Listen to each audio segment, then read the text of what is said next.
Hello there. My name's Lana. I'm with Extended Learning at Dalhousie University Faculty of Agriculture, and I just wanted to speak to you for a quick minute about seeding, growing some plants from seeds. So whether this is your first year in gardening or it's something you always do, I just wanted to share a couple of quick tips with you. So you can start seeds early in your house, early spring, so that when all risk of frost has passed, then you have transplants ready to put out in the garden. So some plants like tomatoes and peppers need to be started early because here in Canada, zone 5B, it's not warm enough to actually put a seed in the ground and get them to harvest in a year. So we do start things early to extend our season, but transplants can also be used for a number of other reasons in the garden. So we can use them to get a second crop, for example. So if I'm harvesting my first crop, say garlic, and then I have some space in the garden, I can then put in some transplants and grow a second crop of something like a lettuce, right? So it's very, very useful, as well as when you're putting a transplant in, it's this high up above the weeds. So the weeds are very small, so it actually helps you with some of your weed control. So there's a number of reasons to use transplants, and it's really fairly easy. So you can use whatever container that you have kind of handy. These flats are wonderful because you can put a lot of plants in a very small amount of place. It's called a 72. And most people have these kicking around, which are really, really good.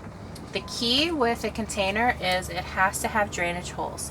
So that's whatever container you do use needs to have good drainage. You can't use a garden soil. I like to use a soilless potting mix. So this is a peat perlite vermiculite. It's formulated to hold enough water, but also to let enough air in. So whatever container you use, it's pretty much the same. If you have access to some seed spoons, which you can get these at some gardening stores, they're really, really cheap, and they're very good at doing some precision seeding, because you don't want too many seeds, because then you have to thin them. I'm seeding a dill at this point in time, and they're quite large seeds, so you don't really need that. And all you do is you make sure that your containers are full. It's lightly pressed in, not too firm, and make sure that the soil is moist, because it really takes a long time to water. So if you start with moist soil, it really helps. Depending on the seed, you seed 1 or 2 per cell. I'm going to seed 2, and I'm going to kitty corner them so that they're easy to separate. I do this because it saves space. Depending on what you're seeding, you might only want to put 1 seed in.